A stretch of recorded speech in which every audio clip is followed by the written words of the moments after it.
Hamas still has thousands of armed terrorists in Gaza, and we will do whatever it takes to defend our country and defend our people, defend our future. We will win the war, with or without the support of others. Our goal is not to occupy Gaza. Our goal is to free Gaza. The war can end tomorrow if Gaza, or rather if Hamas lays down its arms and releases all the remaining hostages. We have about 70 to 75% of Gaza under Israeli control, military control. I'm glad you came here because I'd like to take the opportunity to puncture the lies and tell the truth. The truth is that Hamas still has thousands of armed terrorists in Gaza. It vows to repeat the savagery of the October 7th massacre and to do so again and again and again. It openly professes its goal to destroy the state of Israel. It subjugates Gazans, it steals their foods, it shoots them when they try to move to safe zones. And I think it's instructive that now many Gazans are fighting back. They're begging us, they're begging the world, free us, and free Gaza from Hamas. No nation can accept a genocidal terrorist organization, an organization committed to its annihilation, a stone's throw from its citizens. Our goal is not to occupy Gaza. Our goal is to free Gaza, free it from Hamas terrorists. The war can end tomorrow if Gaza, or rather if Hamas lays down its arms and releases all the remaining hostages. Gaza will be demilitarized. Israel will have overriding security responsibility. A security zone will be established on Gaza's border with Israel to prevent future terrorist incursions. A civilian administration will be established in Gaza that will seek to live in peace with Israel. That's our plan for the day after Hamas, and let me summarize it. 5 principles for concluding the war. 1, Hamas disarmed. 2nd, all hostages freed. 3rd, Gaza demilitarized. 4th, Israel has overriding security control. And 5, non-Israeli, peaceful civilian administration. By that I mean a civilian administration that doesn't educate its children for terror, doesn't pay terrorists, and doesn't launch terrorist attacks against Israel. That's what we want to see in Gaza. So it's neither Hamas nor the PA. That's our plan. Given Hamas's refusal to lay down its arms, Israel has no choice but to finish the job and complete the defeat of Hamas. Now, we've done a great deal. We have about 70 to 75% of Gaza under Israeli control, military control. But we have 2 remaining strongholds, okay? These are Gaza City and the central camps in the Muasi. That's roughly, it's schematically presented here, but it's fairly accurate. Last Thursday, Israel's Security Cabinet, instructed the IDF to dismantle the 2 remaining Hamas strongholds in Gaza City and the central camps.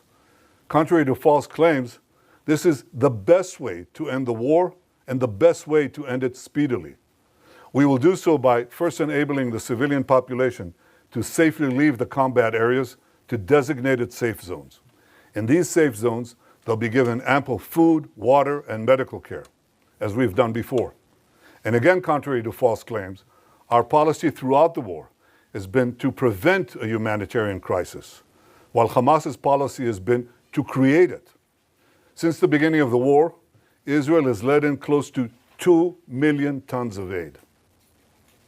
I know of no other army that has enabled such aid to go to the civilian population in enemy territory. Now, if we had a starvation policy, no one in Gaza would have survived after 2 years of war. But our policy has been the exact opposite. We let in, as I said, almost 2 million tons of aid and sent millions of text messages, millions of phone calls to Gazans to get out of harm's way. Yet in the last few months, Hamas has violently looted the aid trucks meant to get to Palestinian civilians.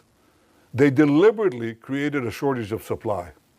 And the UN consistently refused, until recently, to distribute the thousands of trucks that we led into Gaza through the Kerem Shalom crossing.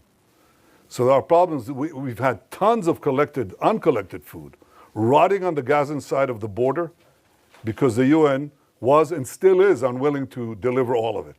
Here's Here are the tons and tons and tons of humanitarian aid that Israel let in to the Gazan side of the Kerem Shalom crossing, just sitting there because it's not distributed. So now we're going to go around this obstacle. We are going around it by doing three things.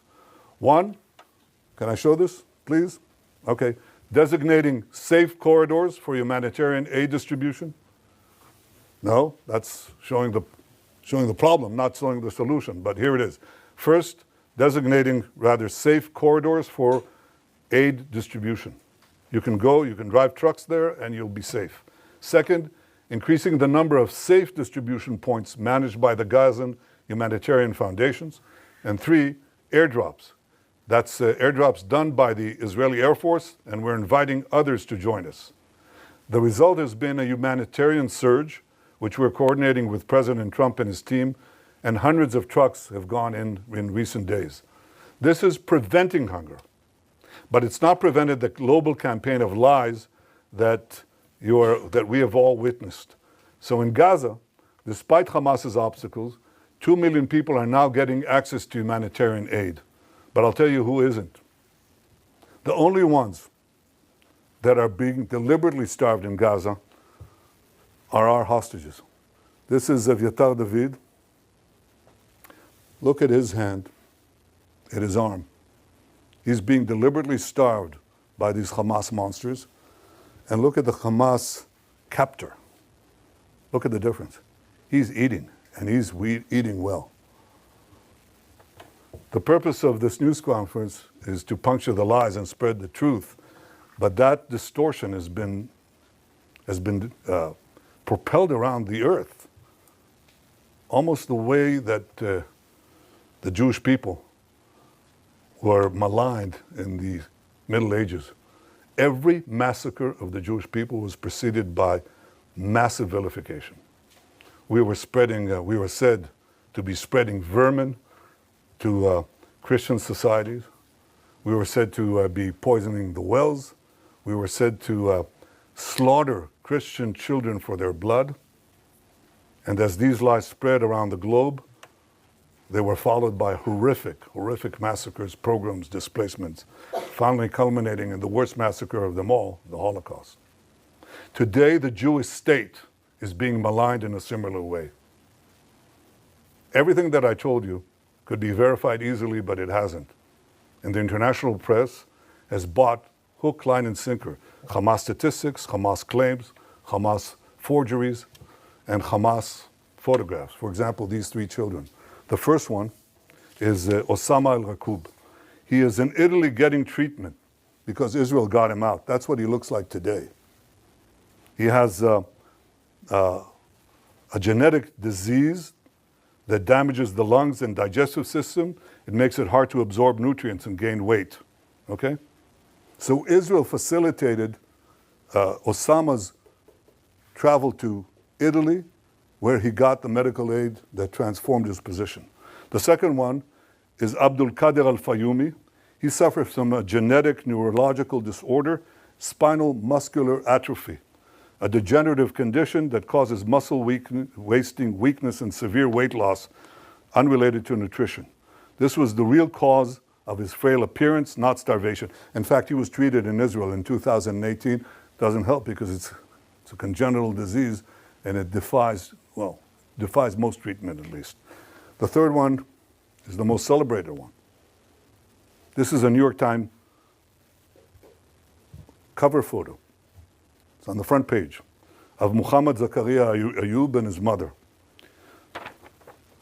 Muhammad Zakaria Ayub is suffering from a genetic illness which you're familiar with. It's called cerebral palsy. His mother is well fed and his brother is healthy.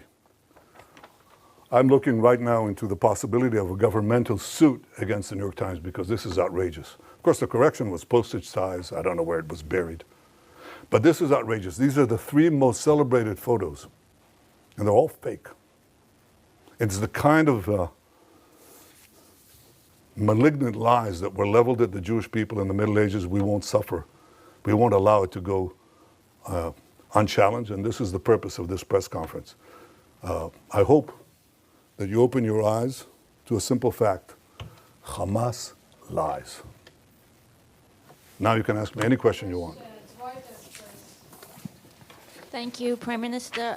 Could you give us, please, a timeline when you expect to conclude the new expansion of the new offensive? And if you can give us a few more details about how you're going to provide about this humanitarian surge and how GHF is going to be involved in this. Thank you. Well, the timeline that we set for the action is fairly quickly. I mean, we want to, first of all, enable safe zones to be established, facilities to be brought to, so the civilian population in Gaza City can move out, as they moved out in Rafah, by the way. You remember in Rafah? There were 1.4 million people. People said they can't, they have nowhere to go and they're not going to move out.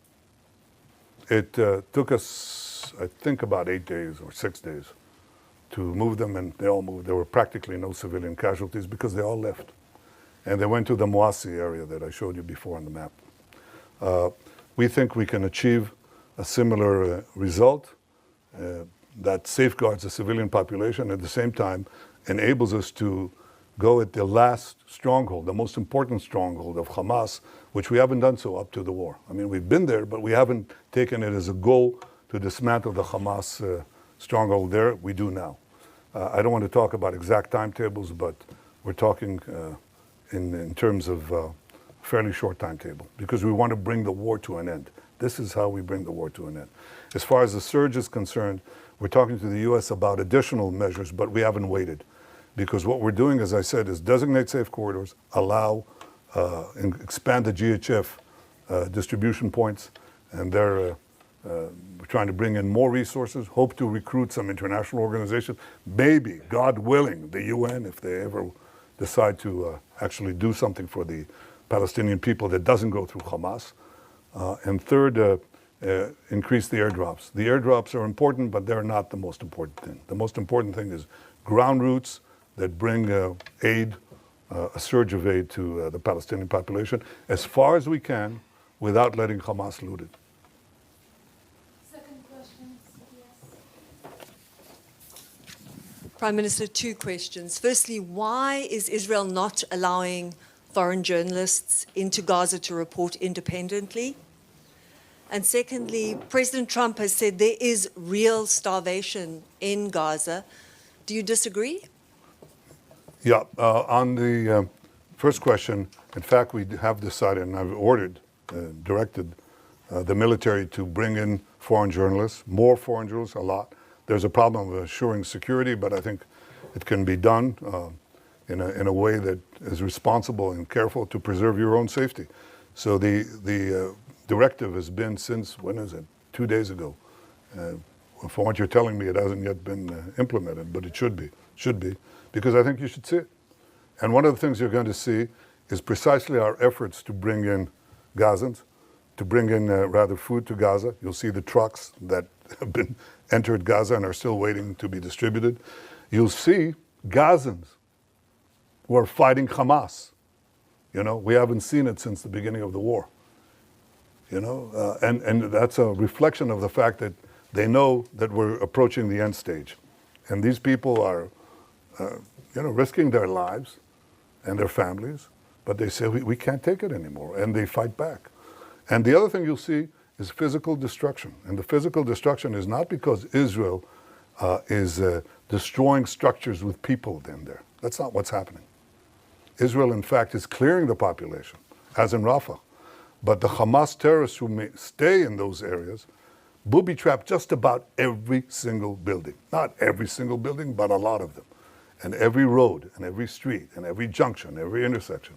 So one of the things that we do is we place basically old APC, armored personnel carriers, with tons of explosives, and we detonate them, and they set off all the booby traps. That's why you see the destruction.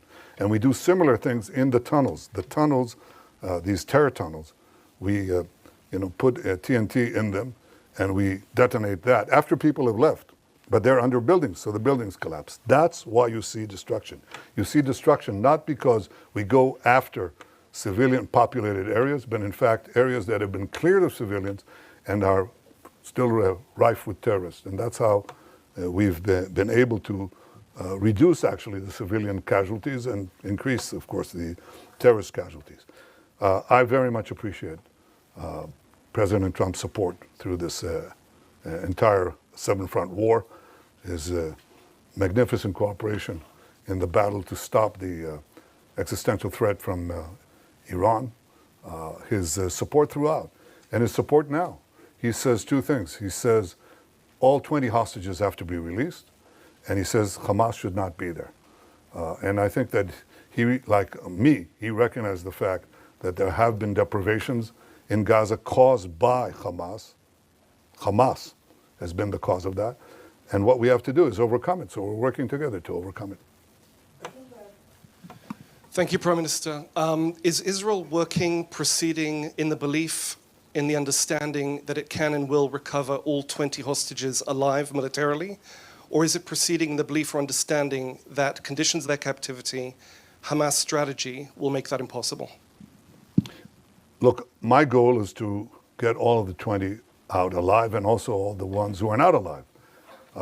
In the beginning of the war, we were told by a very senior commander, he said, look, we have to get used to the idea that we're not going to see even one of them alive. And I disagreed. I said, we'll get most and possibly all of them if we apply judiciously both military pressure and political, diplomatic pressure. So far, out of 255 hostages, we got 205 out, of which 148 are alive. 148 are alive. We have 20 living ones left in Hamas captivity, and 30 who are not alive, as I said before. If we don't do anything, we're not going to get them out.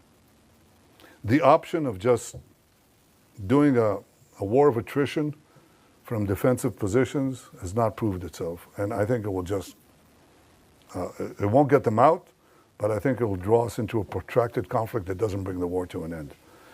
The move that I'm talking about, I think, has the possibility of getting them out. We're talking about how to, I don't want to go into details, but how to get the remaining hostages alive as we close in on Hamas.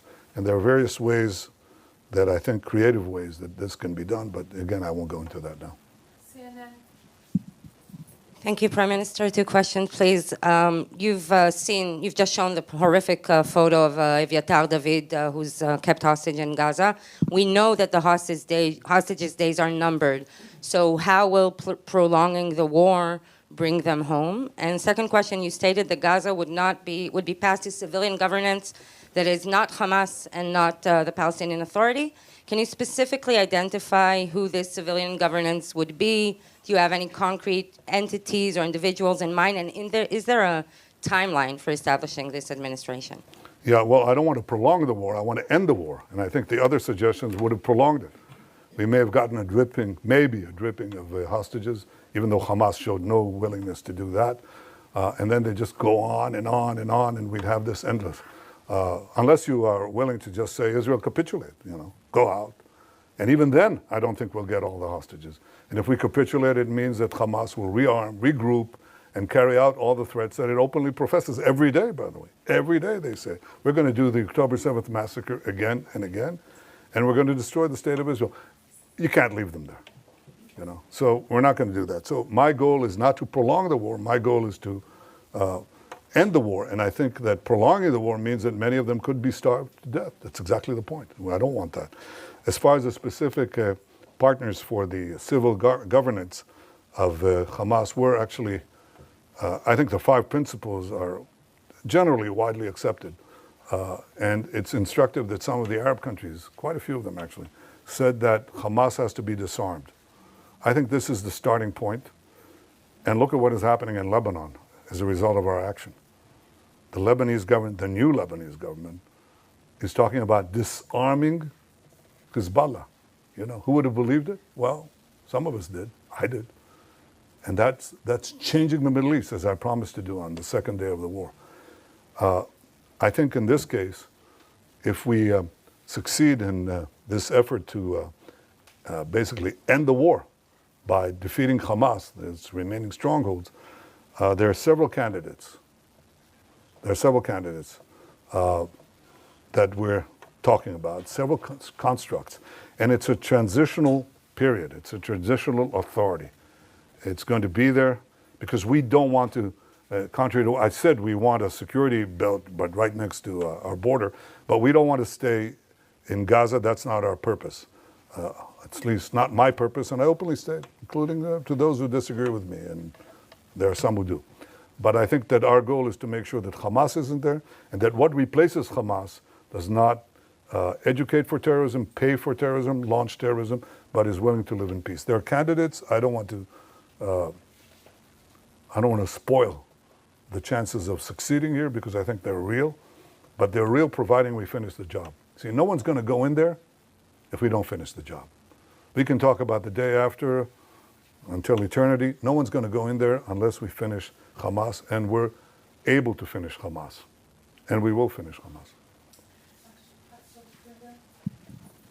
Yes, Welt TV Germany. Thank you, Mr. Prime Minister. So the German Chancellor has once again defended his decision not to send weapons to Israel, which can be used in Gaza. He said a friendship can and must withstand that. From your perspective, what has changed in this relationship? Look, I respect Friedrich Merz. I think he's been a good friend of Israel, but I think he's buckled under. He's buckled under the pressure of false TV reports, the pressure, internal pressure from various groups. And I can say this, and I don't want to talk about him specifically, but I want to say this. Look, maybe some choose to forget October 7th. We will not forget what happened. And we will do whatever it takes to defend our country and defend our people, defend our future. We will win the war, with or without the support of others. But I think that there's an issue here. And the issue is many leaders tell me, look, we know you're right, but we can't stand, in the face of the public opinion in our country, especially European leaders. They tell me that over and over again. And I say, that is your problem. It is not our problem. It is not our problem. In Munich, everybody celebrated Munich. Everybody celebrated the capitulation in Munich, the Munich Peace Conference, peace in our time. Okay? And everybody lambasted Churchill who opposed it. So what? The difference now is maybe they thought then that there was a real chance for peace by succumbing to the Nazis. But I don't believe anybody seriously thinks that now. And we're facing neo-Nazis. Chancellor Merz's predecessor was here, okay? And he, on the first or second day of the war, he was there, on the first days of the war. And he said to me, they're exactly like the Nazis. And they are. And we're not going to leave. We're not going to leave the remainder of the Nazi army, in the equivalent of Berlin. Don't go into Berlin and don't finish off the Nazi army, the German army. Of course not. I mean, that's what people are telling us to do. And I'm not going to do it. And the Israeli people are not going to do it. We're going to do it. And we have enough criticism within, but the majority of the people, if you really check it, the majority of the people say, that's a result we can't afford if we want to live here. So we're going to do what we need to do. And I hope that Chancellor Merz changes his policy. And you know when he'll change his policy, for sure? When we win.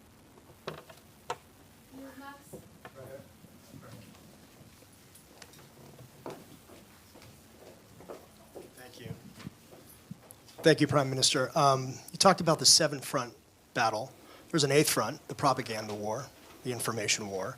Is Israel winning or losing this war? And also, have you spoken with President Trump since the Security Cabinet approved this plan? If so, can you share some of the details of that conversation? If not, do you plan on speaking with him at some point soon? And is he planning to also come to Israel at some point?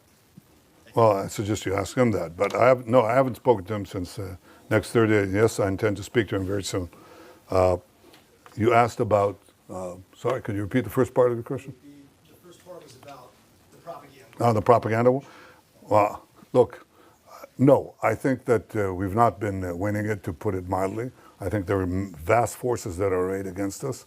Among other things, the algorithms of the social network that are driving a lot of everything else, you know, and people who really know, and they're the foremost people in this field in the world, they're telling me that about 60% of the responses on the social media are bots. They can categorically say they're bots. And they're bots that, you know, especially in America, you know, they want to attack the support that Israel has from the Republican side. So they describe how, you know, themselves as homespun Southerners, except they're riding from Asia somewhere, you know. That's a big issue. We have to contend with it. And we also have to stand up and tell the truth, probably at greater frequency than we're doing now. That's exactly what I'm trying to do now. But again, if you want to win this war, end it speedily. End it speedily. Expose the lies as much as you can. End it speedily, and that's how you win the war. You win the war, the propaganda war, by winning the war and winning the peace. That's the simplest way to do it. And it's about time to do that. Sky News, UK. Last question, please. Last question. Thank you, Prime Minister. Given what the IPC says is the unfolding spectre of famine in the Gaza Strip, would you accept that your 11-week blockade, complete blockade on Gaza, played a role in that? And also, given the killings that we have seen at the GHF aid sites, how will you guarantee that that kind of disaster will not happen when you have 1 million more people displaced? Thank you. Well, number one, the problem that we had was trying to stop Hamas looting. There's no question there was Hamas looting. Everybody saw it. You could see it. Hamas terrorists taking over trucks and so on. We tried to do two things simultaneously. Stop the trucks and bring in the trucks through the GHF distribution points. Okay. It wasn't successful. And it wasn't successful, among other things, because Hamas interdicted also the GHF program, the distribution point. So Hamas created this problem, and it was directed against us. Immediately, we have a starvation policy, which is completely false, any more than we have a genocide policy, which is equally false. We don't. Not this, not that. I don't know of a country that texts millions of messages to civilians to get out of harm's way, giving up the element of surprise, or calling them individually on cell phones. Yet Israel is accused of genocide. It's absurd. Or starvation policy. But there was a problem of deprivation. No question about it. And so we had to solve it. And the way we solve it is the way I described it to you. And there are now not 0 trucks, but at least in, I think last time I checked, hundreds of trucks that went into Gaza. That's alleviating the situation. Now we want to increase the number of distribution sites.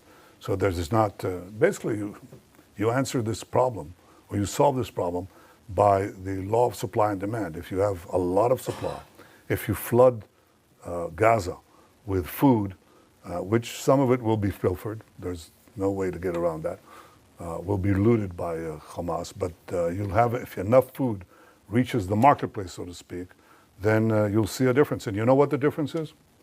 How do we know for sure there's a difference?